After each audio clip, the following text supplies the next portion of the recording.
Hello guys, आपका स्वागत है गाचा कुत्ता के 10th एपिसोड में। तो चलिए गाइस, बिना किसी देरी के एपिसोड को स्टार्ट करते हैं।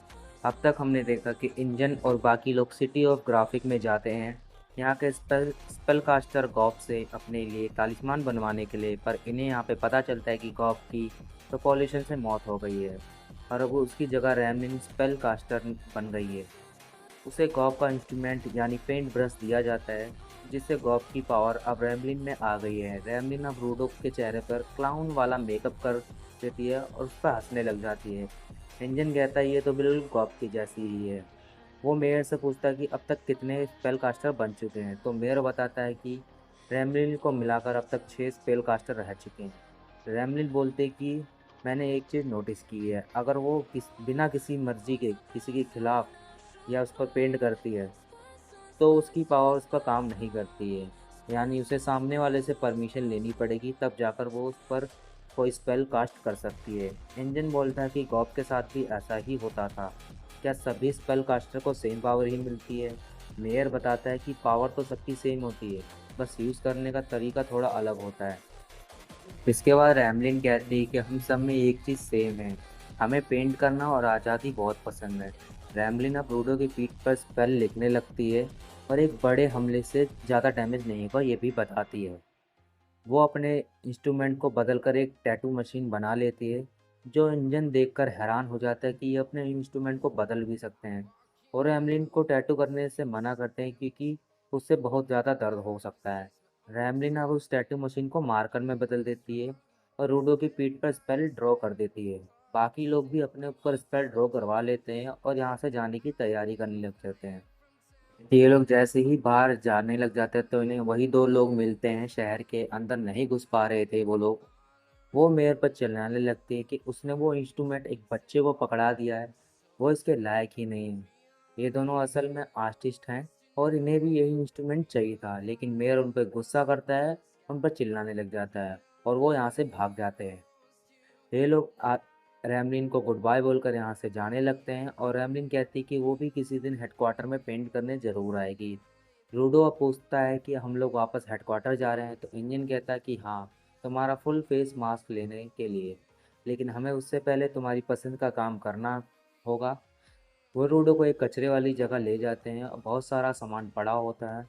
वो रूडो से कहता है कि जितना चाहे सामान उठा लो ताकि इन्हें बाद में तुम हथियारों की तरह इस्तेमाल कर सको। रूडो तो कचरे को देखते ही पागल हो जाता है और कचरे की तरफ ही भाग जाता है। एक कचरे के ढेर पर एक टीवी देखते हैं जो चालू हो जाता है अचानक से। इसमें हम देखते हैं कि एक आदमी दिखता है जिसने सेम रूडो वाले ग्लव्स पहने हुए थे। खैर, इसके बाद ये सभी लोग हेडक्वार्टर पहुंच जाते हैं और हम उस बंदे को देखते हैं जिसने रूडो का मास्क बनाया होता है। इस बंदे का नाम अगस्त होता है। इसने रूडो का मास्क पूरी तरीके से तैयार कर लिया था। जब रूडो सो रहा था तभी इसने उसके चेहरे का मेजरमेंट ले लिया था और ये सुनकर रूडो बहुत ज़्यादा गुस्सा होने लग जाता है। तो ये मास्क उसे अच्छे से फिट हो जाना चाहिए। तभी अगस्त की बहन यहाँ पे आ जाती है। आयशा नाम की शर्मीली लड़की होती है, वही हीलर जो इनके साथ गई थी एक मिशन पे। इसके बाद ये सभी लोग यहाँ से जाने लगते हैं। इंजन रूडो से उसका चोकर निकालने के लिए बोलता है। इसके बाद सभी लोग अपनी उंगलियों से एक एक बूंद खून निकालते हैं और उसके चोकर पर लगा देते हैं। इंजन कहता है कि ये चोकर किसी फ़ोन के जैसा है, लेकिन रूडो सिर्फ उससे ही बात कर सकता है जिन्होंने इस पर अपना फ़ोन लगाया हो। इसीलिए सभी लोग यहाँ पे चोकर पहन के घूमते रहते हैं, बस इन्हें नंबर की जगह अपना खून देना पड़ता है। रूडो सोचता है कि गजब की टेक्नोलॉजी है, लेकिन ये डिवाइस भी किसी गिवर ने ही बनाया होगा। खैर, अब ये लोग रूडो से भी उसका ब्लड मांगते हैं, जो सुन वो डर जाता है। इसके बाद ये लोग नो मैंस लैंड की तरफ निकल जाते हैं, उस औरत को ढूंढने के लिए जिसे ऊपर जाने का रास्ता पता है।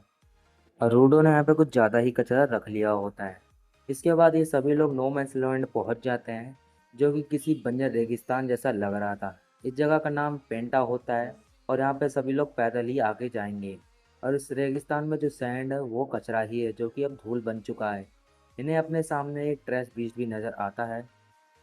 इसके बाद इंजन रूडो से कहता है कि तुम तैयार तो हो ना, तो उन ग्लव्स का इस्तेमाल करके उन ट्रैश बीस्ट को ख़त्म कर दो। और रूडो भी नीचे जाने लग जाता है। हमें पहले का सीन देखते हैं जब अगस्त रूडो को मास्क दे रहा था। वह कहता है कि नो मैंस लैंड में पहले तुम्हें अपना हाफ मास्क पहनना है, फिर उससे अपने ऑक्सीजन टैंक से कनेक्ट करना है और फिर जाकर बाकी का मास्क पहनना है। खैर, रोडो अब अपना फुल फेस पहनकर लड़ने के लिए तैयार हो जाता है। इसी समय हम जेबर और उसके बॉस को देखते हैं, जो एक टीवी के सामने बैठे थे और पेंटा डेजर्ट की बात कर रहे थे। इसके बाद हम टॉमी को देखते हैं, जो अपने सामने चल रही लड़ाई के बारे में नोटबुक में लिख रही होती है। ये लोग इस तरह के रिकॉर्ड्स को रखते हैं। इन्हें जो पहले टेरर बीस्ट यहाँ पे मिले थे वो दिखने में एक बिच्छू यानी स्कॉर्पियन जैसे हैं। हम रियो को देखते हैं, जो अपनी कैंची से इन स्कॉर्पियन को काट रही होती है। जंका की तरफ भी एक स्कॉर्पियन तेजी से आ रहा होता है और ये उसे डंक मारने की कोशिश करता है, लेकिन जंका उसे पहले ही बच जाता है। उसके मुंह में अपना डंडा घुसा देता है और उसे ख़त्म कर देता है। लेकिन उसके आसपास और भी ज़्यादा बीस्ट आ गए थे, पर तभी इंजन अपना छाता यहाँ ले आता है और एक बड़ा धमाका करके सभी को ख़त्म कर देता है। ये लोग देखते हैं कि एक बीस्ट बच गया था और इंजन रूडो को उसे लड़ने के लिए भेजता है। रूडो अपने पास एक कीबोर्ड निकालता है और उसे अपने हथियार में ट्रांसफॉर्म करने लगता है। इसी समय एक लड़की भी उसको दिखती है, जो कि शायद यही पास में ही रहती है। खैर, रूडो उस कीबोर्ड को अपने कुछ टाइप करता है और उस पे बटन मिसाइल की तरह उस बीस्ट पर जाके लगने लग जाते हैं, जिससे वो ख़त्म हो जाता है। इंजन बोलता है कि इस सैंड के नीचे ज़रूर बहुत सारा कचरा दबा हुआ है। और इधर फॉलो टॉमी को डांटने लगता है कि उसे लड़ाई के बाद अपना डाटा रिकॉर्ड करना चाहिए और लड़ाई के मैदान से दूर रहना चाहिए, वरना उसे भी खतरा हो सकता है। टॉमी कहती है कि वो भूल गई थी और वैसे भी ये लोग उसे प्रोटेक्ट कर ही लेंगे, उन्हें इस पर इतना भरोसा तो है। इधर रूडो को दूर से कोई दिखाई देता है। तभी उसके पीछे डेल्मर और टैम्सी आ जाते हैं। वो रूडो से कहते हैं कि तुम तो डेजर्ट में दिख ही नहीं रहे थे और तुमने काफ़ी अच्छी लड़ाई लगी करी, पर इतनी सारी रेत उड़ रही थी कि तुम्हें हम देख ही नहीं पाए लड़ते हुए। रूडो मन ही मन सोचने लग जाता है कि चलो इस बार वो किसी के ऊपर बोझ तो नहीं, वो थोड़ा काम तो आ रहा है। तभी इन्हें सामने एक लड़की दिखाई देती है। इसका नाम एमो होता है। इसने कोई मास्क नहीं पहना था। वो पूछती कि तुम लोग यहाँ मुझसे ही मिलने आए हो ना। टैम्सी बोलता है कि ये लड़की यहाँ कितनी देर से है। तो डेलमैन कहता है कि यहाँ डेजर्ट पर देख पाना बड़ा मुश्किल है, लेकिन इसे बिल्कुल भी सेंस नहीं कर पाया मैं। बाकी लोग भी इनके पास आ जाते हैं। इंजन बोलता है कि ये वही लड़की तो नहीं है जिसे हम ढूंढ रहे हैं। तभी झमका बोलता है कि ये वो इतनी आसानी से मिल जाएगी क्या। अब रियो पूछती है कि तुम वो लड़की हो ना जो लोगों को ग्राउंड से स्पेयर में आते जाते हुए देखती हो। एमओ बोलती कि हाँ, मैं वही हूँ। जो इंजन सुनकर कहता है कि हमारी किस्मत कुछ ज़्यादा ही अच्छी नहीं है। चलो इससे बात करते हैं, यहाँ से निकलते हैं। तभी एमओ खांसने लगती है और उससे बोलती है कि यहाँ की हवा ठीक नहीं है, तुम्हें जो भी बात करनी है मेरे घर चल के करो, वहाँ पर मास्क की जरूरत नहीं पड़ेगी। उसका घर पास ही में है। जंका बोलता है कि फिर यहाँ अपने साथ मास्क क्यों नहीं लेके आई। तो ये बोलते हैं कि मैं अकेली जाकर उससे बात करती हूँ। तो इंजन बोलता है कि नहीं, हम सबको चलना चाहिए, क्योंकि उसने कोई जाल बिछाया होगा, तो अभी इंजन उससे लड़ सकता है। इंजन यहाँ पे सबसे बेस्ट है। ये सभी लोग एमओ के घर चले जाते हैं। इसके बाद हम एमओ के घर का सीन देखते हैं, जहाँ पर इंजन के मुंह से एक लिक्विड निकल रहा था किसी तरीके का, और वो जमीन पर गिर जाता है। जो देख रूडो के होश उड़ जाते हैं और यह एपिसोड यहीं पे ख़त्म हो जाता है। तो गाइज, आपको क्या लगता है एमो ने इंजन के साथ क्या कर दिया है? क्या वो मर गया है या बेहोश ही हुआ है? और क्या ये वही लड़की है या नहीं, ये तो हमें आने वाले एपिसोड्स में पता चल जाएगा। तो गाइज, ये एपिसोड आपको कैसा लगा कमेंट सेक्शन में ज़रूर बताएं। चैनल पर नए आए हैं तो उसको सब्सक्राइब कर दे, बेल आइकन प्रेस कर दे, जिससे हमारी आने वाली हर वीडियो आपके पास सबसे पहले पहुंचे। तो चलिए गाइज, मिलते हैं नेक्स्ट वीडियो में। अभी के लिए गुड बाय।